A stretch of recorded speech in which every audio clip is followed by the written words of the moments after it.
What's up, everybody? This is Colin at Holistic Heritage Homestead. What is this madness? Look at this craziness, right? This looks like this is neglected over here, but let me tell you something. There is method to this madness, folks. This is very purposeful. Today we're going to talk about remediation. Remediation essentially means it's a remedy, right? It's usually used in an environmental context to either halt or reverse environmental damage. So what we're doing by letting this run wild, this craziness here, is actually healing the soil, right? I'm going to explain exactly how and why. So we're not those New Yorkers who came in and decided to be those neighbors and just let this look terrible. We're doing this because we're trying to actually bring more organic matter onto the property. And anything that grows in the natural succession. Normally in nature, it's not typical for soil to be bare in nature. Nature likes to cover soil, right? Because it likes to prevent erosion. So we live on some hilly, some slopey property, and we're blessed to have a lot of rain here in the Ozarks, and wind is a thing here in the Ozarks. So erosion is a thing here in the Ozarks. And as this grows taller, the roots that anchor these plants are going deeper and deeper into the earth, forever anchoring and holding that soil and keeping it on our property. Clay is a tiny, tiny particle. Clay could blow ridiculous distances and you won't even see it. You'll just notice year after year the shrinking of your topsoil. We as humans and our egos, we like to go in and cause deforestation and be overly aggressive with land and make it look pretty because we care about the neighbors. Listen, I care about my neighbors too. But here in the Ozarks, subculture matters. Where we're from, people care a little bit too much about their neighbors. And that's okay because that has to do with proximity, right? You live right next to one another. We're blessed to not have neighbors really close to us. But if you have neighbors, folks, like in our entrance and our exit, we manicure it, we keep it nice, we keep it pretty, right? On the peripherals, we keep it pretty, but we've been here 1 year. And we decided when we were going to come onto this property, we were going to remediate. We were going to let it grow, let it grow, let it grow. To call that succession of plants in. First your weeds, and then your beautiful prairie grasses, and then shrubs, and then maybe one day forests, right? And as that happens, you're going from a bacteria-dominated soil to a fungal-dominated soil. And you can get that balance, right? And most soils are lacking the right bacteria and protozoa, and they're lacking that mycorrhizae. They're lacking that fungus, that they call that the teeth of the woods. That's going to break down that really carbaceous, woody material. And we're trying to essentially create a property-wide compost pile.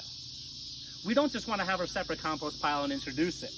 I want in the earth, on the earth composting in perpetuity.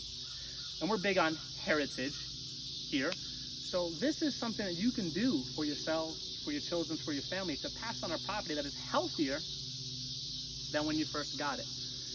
I highly, highly recommend, especially if you just got onto a property, folks, let that property heal. Let it go wild. Don't care what the neighbors think, folks. I used to see just green, or now it's starting to turn because we're in that nice transition of the season, and it's falling, and it's just so dense. You don't understand how high this grass is because it's falling over on itself. But now I see wild sorghum grasses and clover and horseweed and beautiful prairie grasses. And you know what I see, folks? You know what I see right here?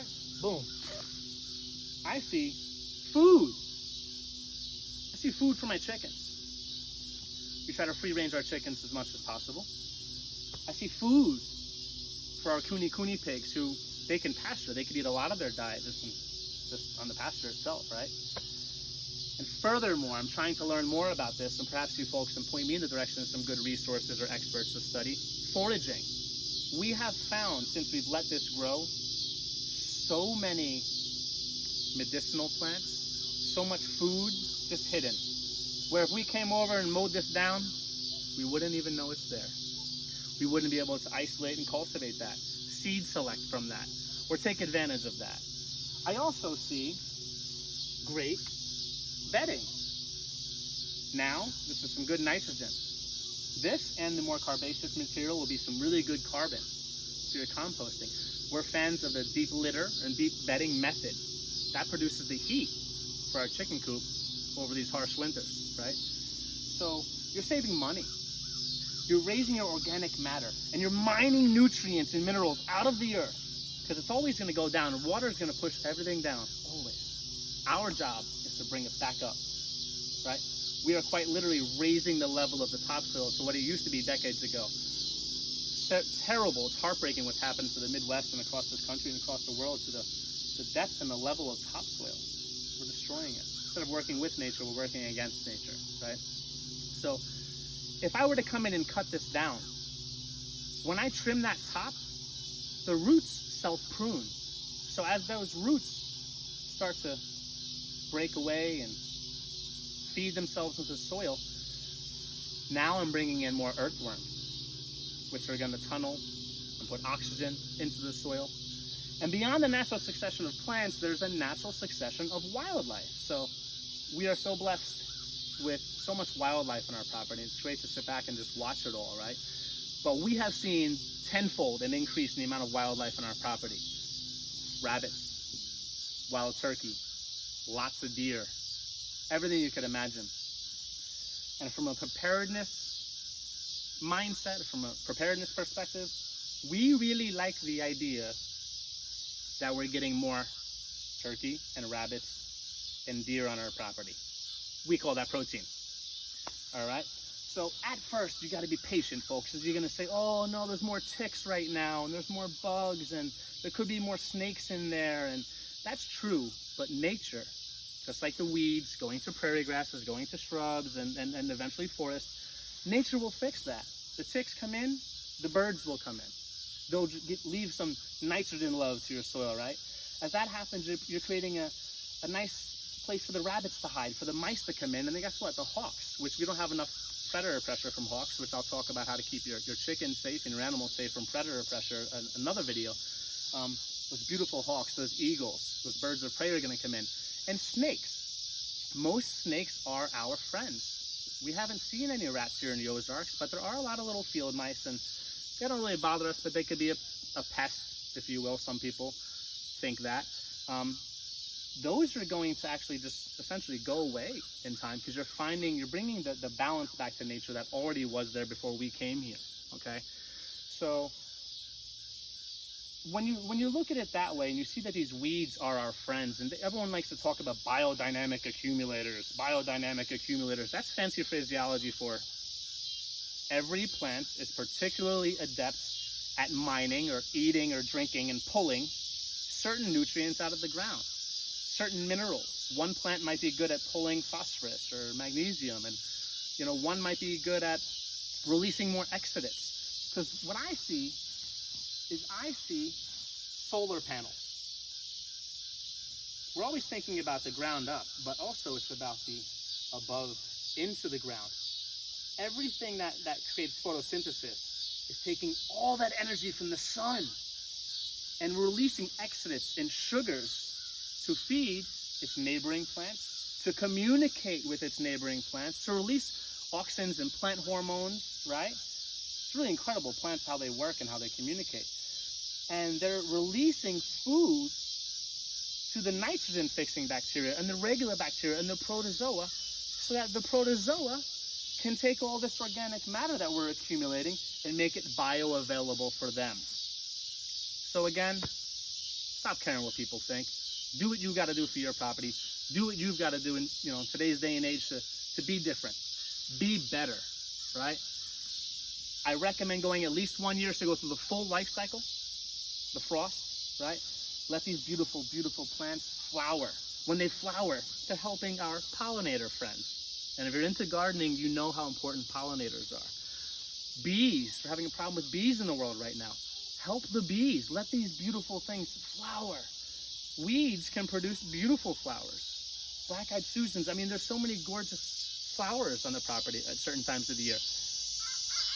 It's unlimited, the benefits, folks. We have a pond in the background that we're let everything grow wild because we want to prevent that soil erosion there, right?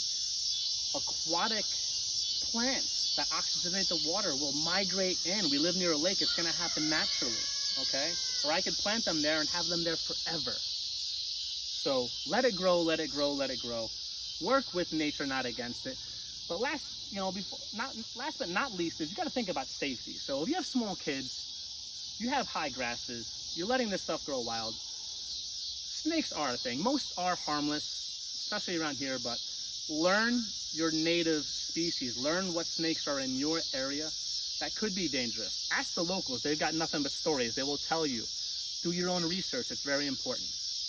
Ticks are a serious thing. They can, in some cases, carry diseases. Always check yourselves and your kids for ticks. What we like to do to mitigate that and kind of keep that at bay is we do have like a little pretty cool labyrinth of paths. We create 6 to 7 foot paths that are manicured on our property. So as we're doing our chores with the animals and with the garden, with the grow bags, we can get to them and not be as concerned. Also, listen, my wife is very smart.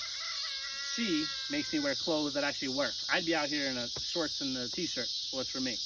But safety matters. Get functional, durable clothing that keeps you safe, okay? Keeps you protected and keeps you covered. Get some of these. Keep the ticks off. You won't have a problem. And be mindful about, the high grasses and the snakes and things like that. But besides that, let it go at least 1 year. Let me know how it works for you. Get your soil tested. See if you can mine out those toxins and at least spread them out such as less parts per million. You're taking the poisons that might be there. We know the people that lived here before us didn't use poisons and toxic garbage in their soil. We're blessed to know that. But if you don't know, get it tested, and at the very least, mine it and throw it out, or mine it and spread it out. So there's less parts per million. So again, this is Colin at Holistic Heritage Homestead, folks. Let me know how it works out for you. Thank you for your time. Take care.